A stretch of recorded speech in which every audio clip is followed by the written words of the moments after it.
Welcome back to Hashtag Single with Jeanette Bonner. I am not a relationship expert or sex therapist. I'm just a regular New York City woman navigating the world as a single, independent feminist. Hashtag Single is about having honest conversations with other singles in today's device-obsessed culture.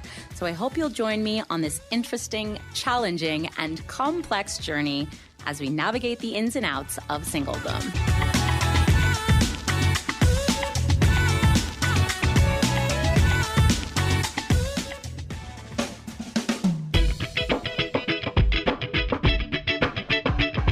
Hey everybody, welcome back to Hashtag Single. I'm your host, Jeanette Bonner. I cannot believe we're here. We actually made it to the end of 2020. What a year. We are rounding out 2020 with the last of our matchmaker series with an incredible guest. April Davis is a matchmaker and founder / president of Luma, which is a privately owned matchmaking firm established in 2010, now with 40 locations across the United States. Luma has been recognized with several awards, including the Chicago Innovation Award, the Up and Comer Award, and is currently ranked as number 625 on the Inc. 5000 list. Luma prides itself on its impressive success rate, helping professionals, executives, and millionaires connect and forge fulfilling long-term relationships. April has been featured on Bravo's Real Housewives of the OC and is currently based in Minneapolis, Minnesota. April, thank you so much for joining me on Hashtag Single. Well, thanks for having me. Are you still in Minnesota, by the way? I am right now. Oh, wonderful. A lot of people moved around because of COVID, so I don't know what everyone's situations are. First of all, so I absolutely love talking to female entrepreneurs on this show. So tell me a bit more about how you got started in this industry and what led you to founding Luma in 2010. You know, I've always been a connector. And I even put together the first couple that ended up getting married was when I was 16 years old. And cute. Yeah. And I'm always connecting people for whether it's dating, relationships, or friendships, or business. You know, I think it's the easiest way that you can make a huge change in someone's life is through an introduction. And I just had a knack for it. And then my background's in business and process improvement. So I realized that there was an opportunity to take, this hobby essentially and turn it into a company. And that's exactly what I did. And now, like you said, we're Inc. 5000 company, we're nationwide, and we help couples all across the U.S. find that person that they can, have their happily ever after with. That's really rad. Was this the first company that you founded as, I guess I hate this term, but as a startup? Yeah, outside of, a lemonade stand when I was a kid. Pretty much. I love the jump. You're like, I'm going to sell lemonade. I'm going to match people up forever and ever. There you go. Right. That's, that's success to me. I figure if you know the foundation of selling something on the sidewalk to people who are don't know they want it, then you can probably pretty much do anything. I think it's more so I've always been hard working, and my first I always go back to I think I learned everything I needed to back when I was a waitress, because working in a small town cafe in northern Minnesota, you would encounter all kinds of people from all different backgrounds, because you had people that had their second homes up there and they were ultra wealthy, and then you had the local people that are the loggers and hunters and stuff like that. So you could really get to know all kinds of various personality types, and that and then also just the hard work ethic that you get from working in the service industry and taking care of people and helping people. Yeah, absolutely. I think it's a face-to-face job, So anytime you're forced to, yes, be in service to someone, but not hide behind a computer, as I think a lot of people are doing in customer service today or just on social media, you really have to hone your communication skills. And absolutely, I feel like that hustle serves you in business every single day. Mm-hmm. So talk to me more about the process of working with Luma, because the language on your website targets professionals, executives, and millionaires. So it sounds like you're specifically marketing to sort of a top-tier C-suite, wealthier client. Is that true? Yeah, it's a lot of people that are business owners, attorneys, executives, professionals. They have a busy schedule. A lot of them, are divorced and they don't want to deal with the whole online thing because it is very time consuming, and everyone knows that people can be whoever they want online. And so it's people that are used to outsourcing things in their life. If you want to be the best in anything, you get a coach, or you hire somebody else to do it. You don't spend your time doing that. You do what you enjoy. And I don't know many people that really enjoy the whole swiping and messaging and trying to find. No. I mean, it is supposed to be entertainment. I mean, truly that's what it is. It's not very efficient, and that's where we come in. And we have a network of thousands of people all across the country that we can source from, as well as we have recruiters on our team that's all they do is find matches for our clients, and we put them together and match them up, and they take it from there. That's such an interesting perspective. I hadn't really put those two things together, which is that, when you get to be a top tier working professional, you delegate. It's like the opposite of like what I do, basically. Like I'm a one-man production company, and so I do marketing, and I'm doing production, I'm doing job search and stuff like that. But when you start to have success, you build your company and you can start delegating to other people. So I hadn't really put that together, that this would be just another extension of life that you would, for lack of a better word, delegate to someone else. That's so interesting. Right. And matchmakers have been around for thousands of years. Sure. And that's where they would go when they were looking to find that person. They would go to a matchmaker, and the matchmaker knows all the single people. And oftentimes, if you're looking for somebody that is a catch, oftentimes they're not going to be on the apps.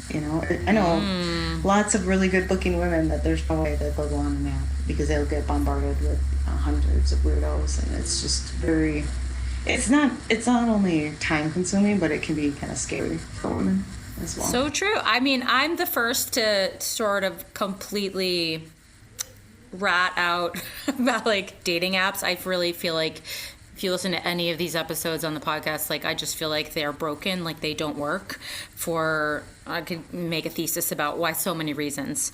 But it's also so interesting, if you're dealing with people who are top tier professionals, millionaires, as you say, maybe celebrities, they're not going to want to have that kind of public information online that's searchable also, right? Exactly. And I mean, if you know the people that are behind the apps, that are creating the apps, they're all developers. They're all IT tech people. They don't actually work with people.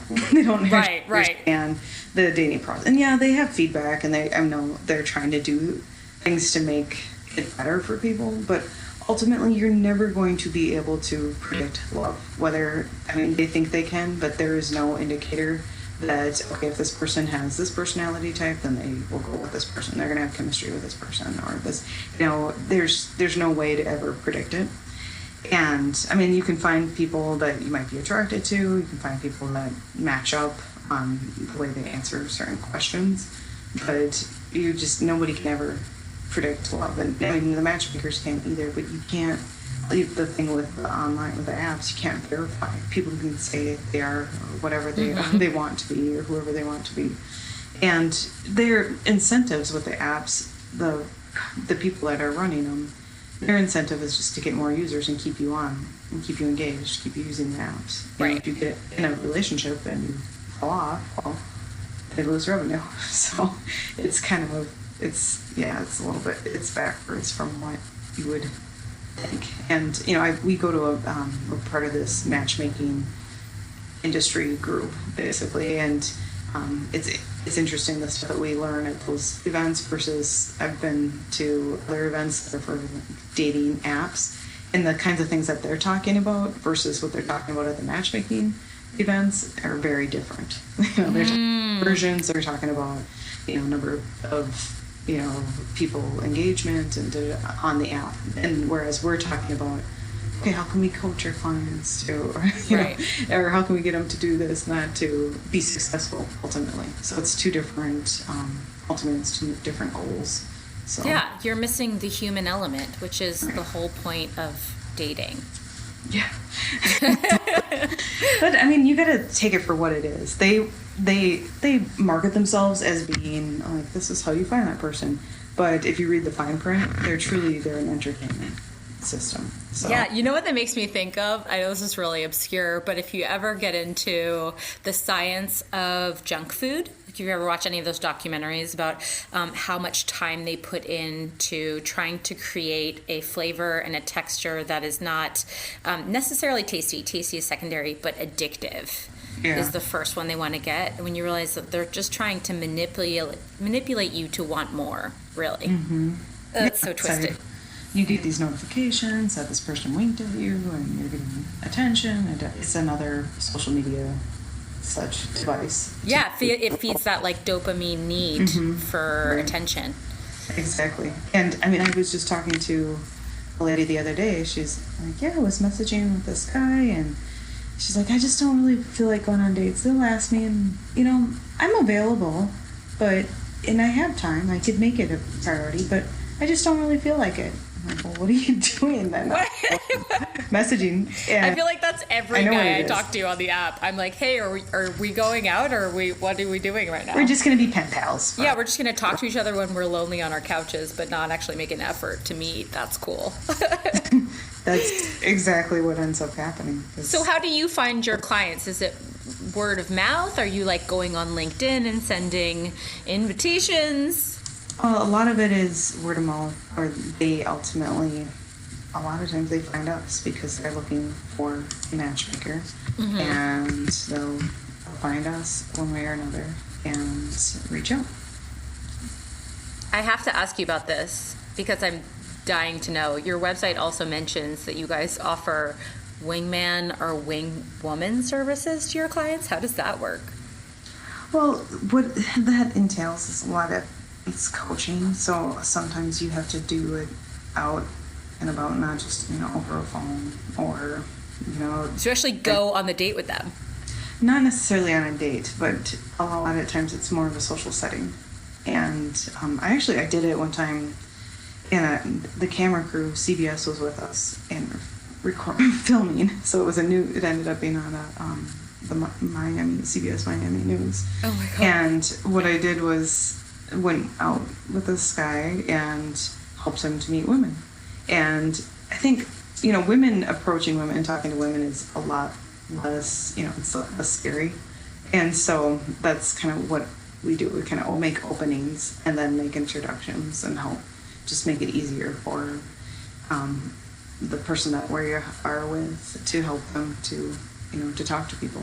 So you would go to potentially like a coffee shop or something and then say like, see that lady in the green coat, go ask her where she got her shoes. I don't know. Yeah, I could give them tips like that and coach them. Or in some cases, I might talk to her first and in a very just low-key way, and then make an introduction. I love that. I want one of those so bad. Will you, April, when we go back into the world, I want you to just come around New York and be like, hey. Well, it would be easy. Let me just introduce you to that guy on the subway that you keep looking at. Yeah, that's exactly what we do. Or it's kind of also by example. So you can see, like, this is how I could tell you, okay, this is what you're going to do, and we can practice role play. Yeah. Like, show you and stuff. So there's just different ways to initiate conversation with people. I love that so much because I talk about this often. I really just feel like that is something that is very absent in our culture now. Like everyone's like, I don't like the bar scene. But I'm like, there's no bar scene. If you go to a bar, every single person's eyes are on their phone or the person that they're with. Like no one has their face up just looking around hoping to make eye contact. So it's not, I've gone to a bar and sat there by myself, like maybe hoping to talk to somebody, but no one's even looking, Yeah, well, you have to make it easy. So, back in the day, a woman would drop the handkerchief so the guy could pick it up. Yes, I love that. Right, and start talking to her. So you have to do some version of that today. And usually it could just be, smiling and saying hi and, just chit-chatting, doing it, it's a very natural kind of way where it's not directly like, oh, you're hot or anything like that. It's just being friendly. Yeah. And I would tell people, just practice. Do it all the time, everywhere you are. You're in the elevator and there's some 70-year-old woman. Just practice chit-chatting with her. Be human and engage with people. And that's, again, that goes back to what I learned as a waitress back when I was 15, 16 years old. Is how to talk to anyone and everyone, how to make small talk. And people say, oh, I don't like small talk. Well, when you first meet someone, you have to. You can't just dive into some political deep. Exactly. Or like, let me tell you about my family history. Mm-hmm. Like, you got to start somewhere, and it might be just the weather and just showing someone that you're friendly, and then we'll open up the door. I'm so glad you're coaching that, because I mean I find that a little sad that is now something sort of like the lost art of letter writing. Like, it's something that I feel like we're losing as a culture. It's just sort of being able to put down the machine and have a conversation with a stranger for a moment in the hallway, and just smile at another human and have a connection. Yeah, and you can, just practice it. And a lot of times people think that, oh, they're going to think I'm weird. And no, they're going to think you're friendly. Just be friendly. And you can practice with the waitress or the person checking you out behind the counter, at the cashier. And just anyone and everyone, just simply asking them, hi, how are you doing? How's your day?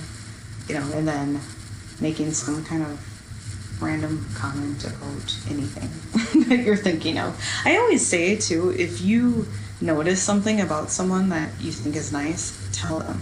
Just like they say, if you can't say anything nice, don't say anything at all. Well, the opposite is true, if you ask me. So if you see something nice if you can say something nice about someone, then you should let them know. And, you have to be careful with guys so they don't think that they're hitting on you if you don't intend to. But that is a great way if you do intend to. If you do like them and you are interested, you can give them a compliment. And I think, I was going through the airport a couple months ago, and there was just this, 70-year-old woman. She had beautiful eyes, and I told her, and I probably made her day. Just little things like that. Oh, I'm sure you did. Yeah. Yeah, it's just letting people know what you're thinking. I think that it makes you feel good too to see someone else smile after you've said something. Right. I enjoy that too. Okay, so break down the 83% success rate for me. How does Luma define quote unquote success? Is it a long-term relationship? Is it someone ending their client relationship with you? Where it is? Well, it's if they're in a relationship, if they meet someone that they are dating and they can put their membership on hold, then that's what we would consider that's a success for you guys. Mm-hmm. Yeah, cool. If they're dating someone, right. One of the things I find super interesting about the matchmakers with Luma is that, and correct me if I'm wrong, but it seems as if all of your matchmakers are also certified life coaches. Or just maybe they've had training. Training. It may or may not be certified. But that means that, they and you are doing almost double duty to help find matches, but also helping your clients set personal and professional goals. Yeah, typically it's more coaching, more around their personal... Around their relationships. Dating, okay. Right. And, but we take those tools that we've learned and we apply them to dating and relationships. And so there might be something, like one of the exercises that we do with a lot of clients is a values exercise where we determine, basically we're weighing values against each other to prioritize which ones should be at the top, because ultimately you should pick your partner based on your values. So you have to figure out, first of all, what are your top values? And so we'll go through that exercise. And then, but again, that's one that we learned from the life coaching training, and we're applying it to dating. So, because it's important to find a partner that matches your values. So often, our culture is so focused on the superficial things, and because we can swipe all day long until we find someone that we're attracted to. And ultimately, a relationship takes more than just that physical attraction, of course. So you have to understand what's most important to you, and then when you're choosing a partner, select in that order as well. But it's so important, I think, to sort of take a step back and look at everything in the whole picture. Like, Yeah, you're looking for a relationship, but a relationship is just a tiny little, like, wheel or section, like little section of the wheel of your life, and like where that wheel or little like wedge fits into the whole circle is, I don't think something that people really consider. I agree. I think people look at the more tangible things that are more easily attainable, such as, okay, if religion is important to you, then I need to pray every day, I need to go to church. If your career is important to you, you know that you need to go to college and do well so then you can have a good career. But when it comes to relationships, people just kind of bump around until they find somebody that Yes. they hook up with. Basically, there's no clearly defined path that you can take in order to be good in a relationship or better in a relationship and improve your skill set and have a great relationship. There's no college, per se, for relationships. And so what ends up happening is people just learn on the job and usually suck at it and don't put in effort and usually don't know how to improve things. And it just amazes me sometimes because I'll meet people that they're divorced because, they just realized apparently that it doesn't work to have an atheist and someone that's Jewish married and having right. That's a problem. And so it's because they get married because they fall in love, and that's great and all, but that it will wear off, and you need to have something more solid there once that initial chemistry and connection wears off. You have to bond, you have to have aligned goals and values, and most people just kind of figure that out on the job, so to speak. They don't necessarily understand that, or think through and make a conscious decision on how they're going to choose a partner, and or whether or not they should really marry that person. Ultimately, they're just like, oh, I love them. I'll get over those. I'll figure it out. Red flags. Yeah, I'll get over those giant red flags. Yeah. Someone once described or compared a marriage to a small business to me, and I was like, that's genius. Like, you have to think about, I am getting into business with a partner. She happens to be, or he or they happen to be my life partner, but let's make sure that we have the same business plan to succeed, I often tell people that are thinking of getting a partner in business. I often tell them, well, I like a marriage, so you better be damn sure you want to do it. It's the same story. I think that's so. I mean, what you bring up is really interesting to me. I think that, I'm guessing here, but my conjecture is that the reason why people don't spend as much time thinking and planning it out and thinking it through is because really it's kind of the one thing in life we can't control, right? So like you pick a college that you want to go to study something for a specific career plan, you make moves that you can adjust, all that good stuff is sort of in our control, but finding a person and falling in love is a large part of that is sort of up to fate. Yes and no, but you can give yourself opportunities, more or less opportunities. And you can also change your outlook on how you see things. Totally. So it can go two ways. You have some people that are they had their list of things that they want in their partner, and they have more of a negative outlook, and they're looking at, how can I disqualify this person? There's so many, especially when they're on the apps. There's so many things you have to eliminate the no's. It's like walking into Home Depot trying to figure out what paint color to purchase. Well, you got to narrow it down and know, okay, I'm gonna start with the grays. This is what I want. So eliminate all the other colors and just focus on the different 50 shades of gray that you might want. And then so there's that side of thing. There's that perspective.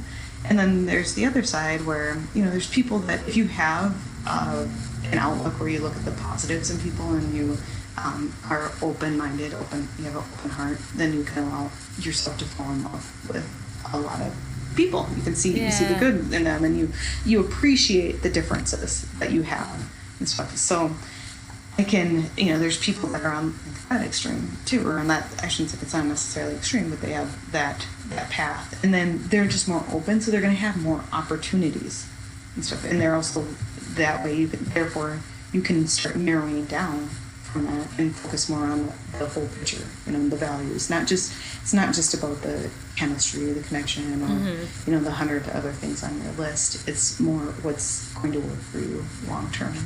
And making just a more strategic decision about it versus, look at the first person I described. They're out on a mission and they have just a very small target, and they have to try to find that person that's going to fit that target, basically, for that target profile. And then they gotta hopefully, have a connection and have that chemistry. And I don't ever see it work when they have that mentality. It doesn't work. This isn't. I always say this is not build a bear or build a boyfriend. You have to have it in mind. Oh my God, I love that analogy so much. But that's what the problem is with our society. Yes. We get what we want, and it's not Burger King. 100%. Dating is not Burger King, so you can't make it your way, or McDonald's or whatever. I'm so behind you. You have no idea. I love that you are a certified life coach yourself. And since this is our last guest episode of 2020, and God knows we're all ready to say goodbye to it, and the last in my matchmaker series for the podcast, I thought I might pick your brain a little bit and get a little deeper into what this time of year means to single people. Is that cool with you to talk about? Sounds good. Yeah, love it. I think everyone knows that the holidays are rife with emotional minefields this time of year. But I think there's like 3 situations that I think are especially tricky to navigate. Mm-hmm. So 1, you've been single forever and you're starting to feel the pressure from your really nosy or persistent family who either doesn't get why you can't just settle down or thinks you're not trying hard enough to get yourself out there. 2, you're divorced and have kids and have to navigate seeing your ex and their potential new significant other and or kids and blending your family time.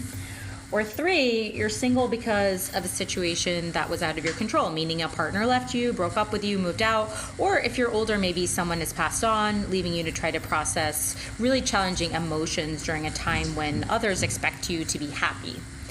So let's chat about all of those situations if that's possible, but let's tackle the first one first. Mm-hmm. So a lot of well-meaning people that love you, think that our relationship status is their business. Mm-hmm. Why is that?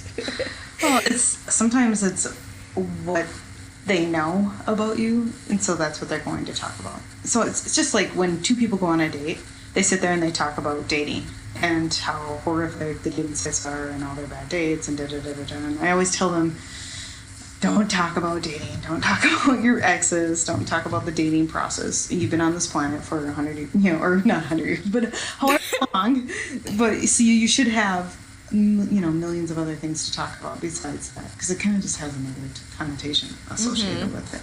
So let's just talk about something else. And so that's what they know about you, right? Is that you're single.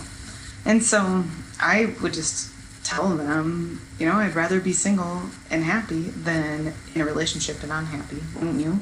Because that's what we see is people that are a couple but they're not happy.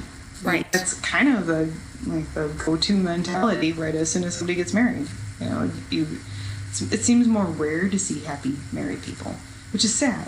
But I feel like that's just kind of like the expectation almost with people. They just think that, oh, now I got you tied down, so we can be unhappy together.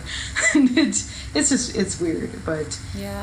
I would just fire back something like that if somebody was to say like, oh, why are you single? Well, I'd rather be single and happy, living my life and doing what I want than in a relationship and unhappy. Yeah, that's a solid line. Yeah, and then when you put it back on them, like, wouldn't you? And then of course, who's going to disagree with that? Right. That sort of settles it, because you can't say, like, why would No, you you not should be unhappy. want me to be right? But Yeah. if you truly want me to be happy, which is, you know, you love me, that's what you want from me. I always try to tell people, like, but I'm happy now. Like, there's nothing missing, you know?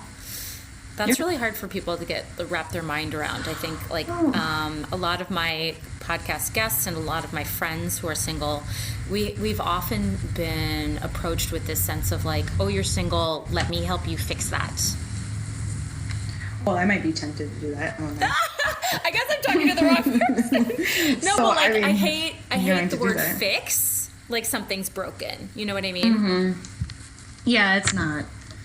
Yeah. I mean, there's definitely not anything wrong. I tell people all the time they should be single and not, or just dating. You know, you should be hunkered down in a solid relationship with someone. You should just be out meeting people, having fun, figuring out what you want. It's oftentimes what people need to do. So for you, I would say that, you know, your life is pretty great. And you have the ice cream, the whipped cream, and, you know, if somebody's going to come into your life, then they better be the cherry, because you're not going to settle for anything and less than that, because, you know, you feel fulfilled and you have a great life, and they need to add value to that rather than, you know, take away. And so that narrows your pool of choices too. I love that. So a dating coach once gave me the phrase of, like, I love my life and what I've built for myself. It would take a really exceptional person to let me share that with them. You know, it's sort of like, you have to remember, it's like what you have, like you said, exactly, I have something of value and you get to share it with me. No, and there's a fine line though between that mentality and then there's people that have their list of millions of items that they think they need in order to be in a relationship with someone. I don't know if have you seen that Netflix show, The Indian Matchmaker? I haven't. I know about it, but I haven't watched it. There's a lady on the show that, if anyone that's seen this knows what I'm talking about, but she has this ridiculous list and these ridiculous standards for the kind of person that she wants to be with. I mean, she even says that she doesn't want somebody that is funny. Like, okay, who says that? Why? I don't know. She just takes herself really just to be different, I guess. Yeah, it was funny when we were watching the show. As soon as I saw her, I told my husband, I'm like, she's a lawyer. I knew it right off the bat. You could just tell she kind of has a negative attitude, and that's her mentality. It's like devil's advocate. Yeah, like wanting to be contradictory on purpose. Oh, maybe that's it, but it's just not I don't know, she just didn't seem like a very pleasant person, and is, you know, again, has that negative outlook. And then there's another character on the show who is the exact opposite, just super loving, happy-go-lucky, and, you know, vibrant. I actually messaged her. I was like, let me match you. I'm like, I want to help you. Oh my god, how great is that? Yeah, she's the kind of person that will definitely be successful. She's the kind of person that people want to be around. She's a magnet and has great energy and stuff. So it's I think it was a great exposition of the two personality types and, you know, what works and what doesn't. You know, in the show, I didn't watch all of it, but what I saw, neither of them ended up in a relationship, at least in the show. But I just know from experience what works and what doesn't, and, you know, you have to have that loving heart and personality versus, you know, looking for reasons why you shouldn't allow someone in your life. You know, there's a million reasons why you should let someone, because you can learn from them, you can have new experiences, and I think just life oftentimes can be enjoyed a lot more when you have somebody to share it with, you know, and have that partner. So. Anywho, I think back to what we were talking about. I think, you know, when I talk to people who are single who struggle with family situations this time of year, I think a lot of it is, I agree with you. It's sort of like, you know, you just tell your family, like, we're not talking about this. I'm a full person. Let's talk about my work or my volunteer work or my kids or what have you. But I think there's a lot of self-imposed guilt, like an expectation. You know, sometimes I hear, like, all my brothers and sisters are married and have kids, but I'm the last one. Or, like, there's responsibility to fulfill this family destiny. Do you know what I'm talking about? Yeah, absolutely. I don't know if you I keep having so many lines in my head of what I would say. Oh, tell me everything. Like, I would just say, "Oh, why aren't you married?" It was like, because I don't want to be divorced. You know, hey, something like that. And, that's a zinger. I like that. Yeah, well, I just think that it's not. I mean, it's not for everyone, and timing has to be right. I think oftentimes people get married because everyone around them is. Yes. Think, okay, I just heard my husband and one of his friends were talking about a couple, and they decided that couple would have never got married if all his friends around him weren't getting married at that same time. So I often say that people don't get married to the right one; they get married to the one that they're with when the timing is right. Because timing is, timing is everything. So that kind of pushes people to do it, at that point in time. And I think if people decide to live their own life in accordance to what they want and create their own path and go against the status quo, they're going to ultimately be happier. So I think that's the key. Just don't be afraid of being weird or not abnormal. God forbid, be abnormal and go against what everyone else is doing. Right. Personally, I like to not fit in the box. I am oftentimes have a very different opinion than the popular opinion and stuff, or a different perspective and things, and I'm okay with it. Like we don't have to be, minions. We don't all have to be the same. We can do what we want, and there's nothing wrong with that. As long as you're happy, you march to the beat of your own drum. Agreed. I think that's really hard to do. I think it takes a lot of strength, and especially with family dynamics. Well, it depends. I mean, if that's really what you want, it depends on what you want. Maybe you want to be in a relationship and you want to find that person. Well, that's a different story. But if you're like, I'm okay, then who's to tell you that you should do anything? You can do whatever you want. Here. Let's go to the second situation that I described. So let's pretend a person is divorced and has kids and has to deal with an ex situation. How do you recommend dealing with an ex who may be potentially a co-parent and sharing the holidays if you're an alpha woman who likes to be in control? I mean, first of all, when you had kids with someone, you gave up control. It's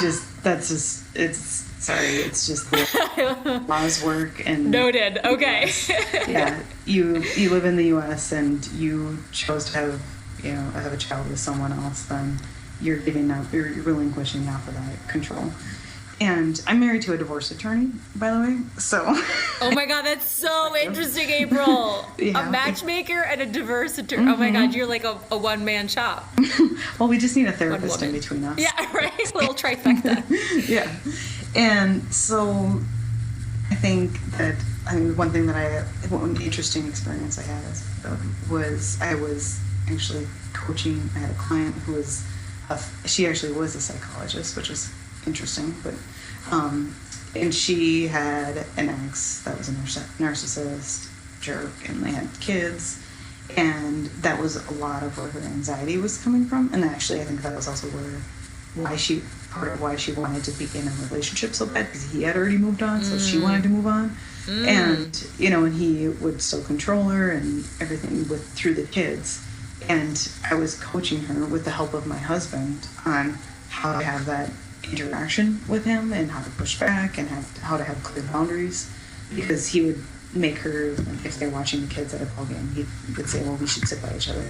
And I'm like, no, you don't have to do anything like that, and he would, he was also a psychologist, interestingly enough. Oh, wow. And a narcissist. And so he would manipulate and guilt her into doing what he wanted her to do, and I was coaching her on how to be strong and know where to draw the boundaries and what is acceptable, what she has to do and what she doesn't have to do.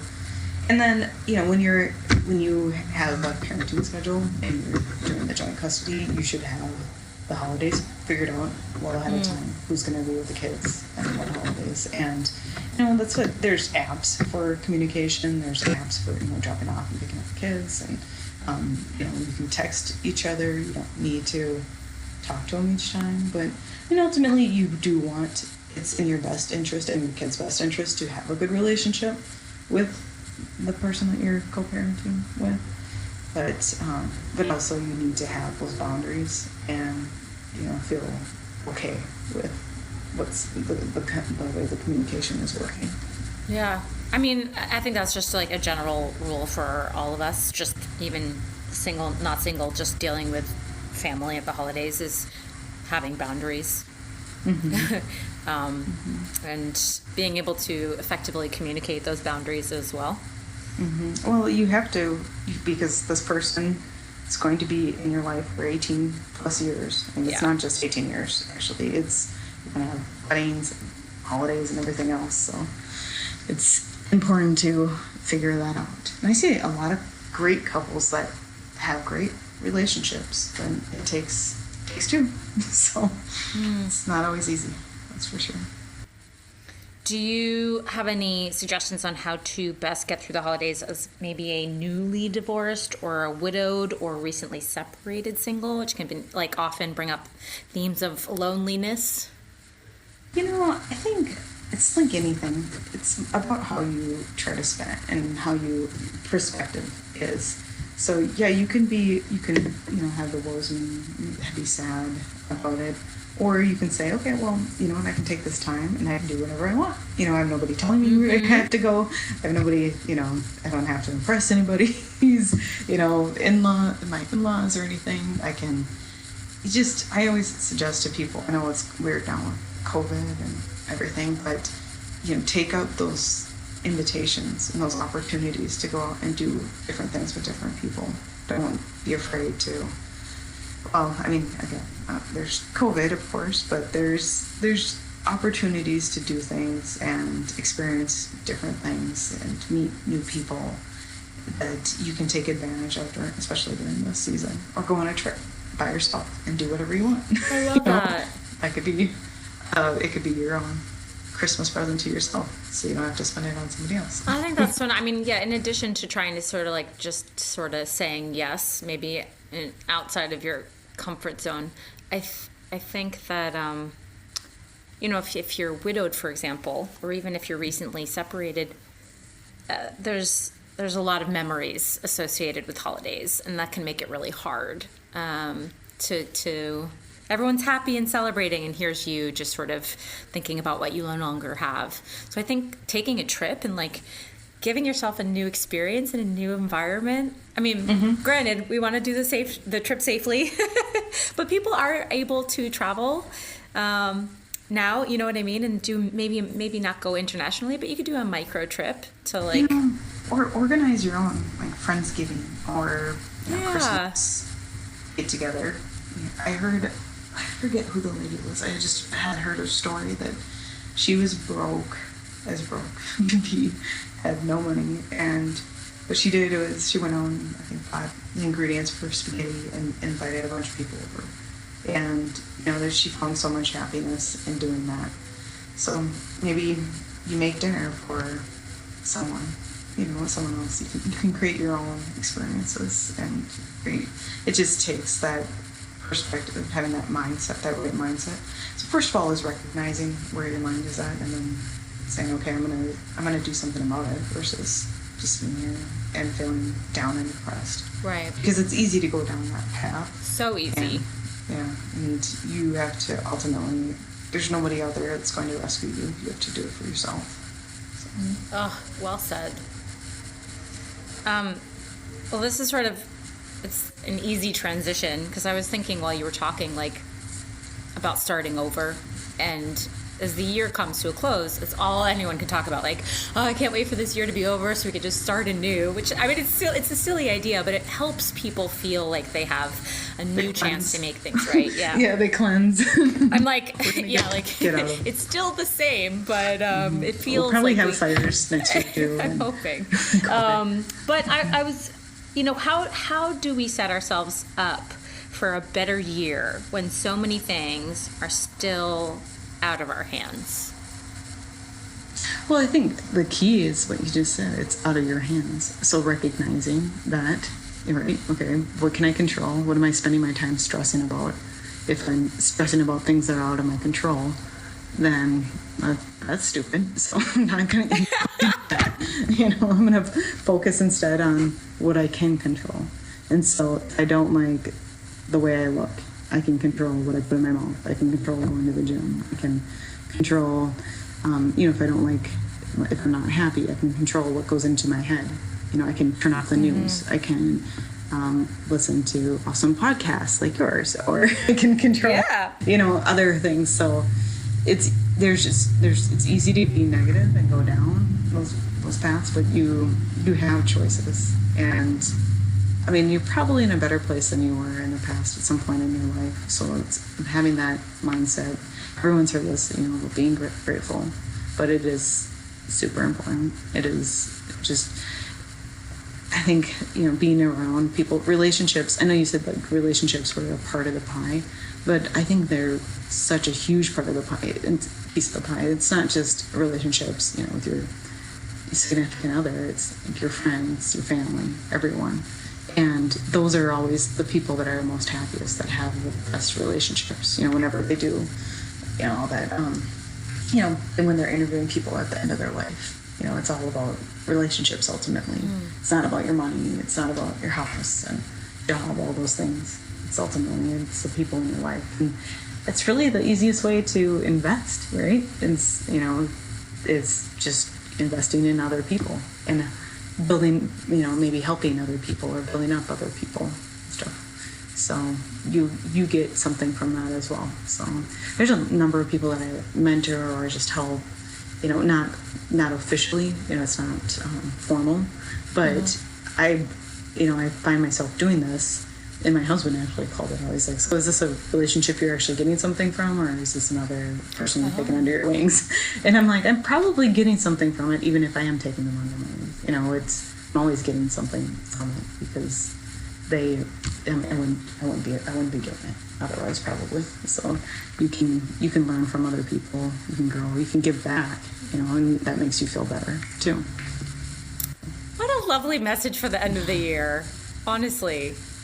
I mean, I really appreciate your outlook and your positivity. I think there's so much negativity around dating. Like I said, we tend to focus, this is just what we do as a culture, on what we don't have. But I mean, I love taking a look at your life and appreciating it for what you have, being brave about what you want and your boundaries, and just think about forging relationships and connections for the year ahead. Yeah, I think one of the big things with going out on a date, and I always preach this constantly, is it's your mindset going into it. If you go in with a mindset that, okay, let's see if this person is good enough, and fits my requirements, and I should invest in it. That's a closed mindset versus, let's see how I can give this person a good time, how we can enjoy this. What can I learn from this person? What can I, get from it from experience? And there's just definitely two different schools of thought. There's people that have the first one and the latter. And I think it could be it's just so much more fun and interesting if you have the latter, because you're growing and you're learning. Everybody has something to offer, or something that you can learn from them.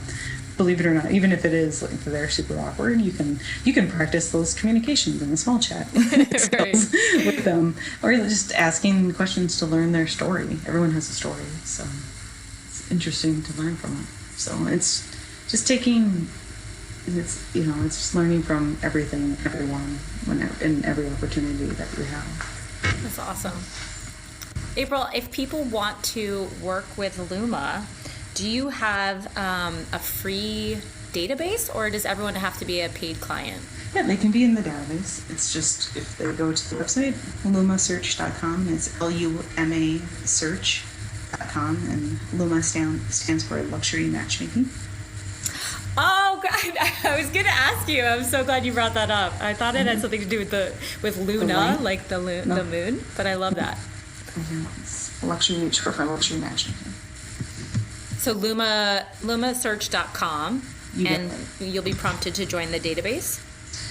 Yeah, they can just fill out the form and then set up a time to speak with one of the matchmakers, and then she will take their intake and go from there. And they can update their profile, add photos and stuff, so then they can be considered as a match to any of our clients, or they could become a client themselves if they wish. Love it. I would love to join your database. Well, yeah, so if you do, it'd be great. Yeah, and then, how great would it be if I could follow up and be like, guys, I went on 800 dates.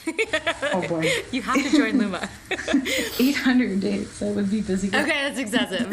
I would be really, really happy with 8 dates. 8 dates? I would be happy with 1 date, honestly. Well, we should talk.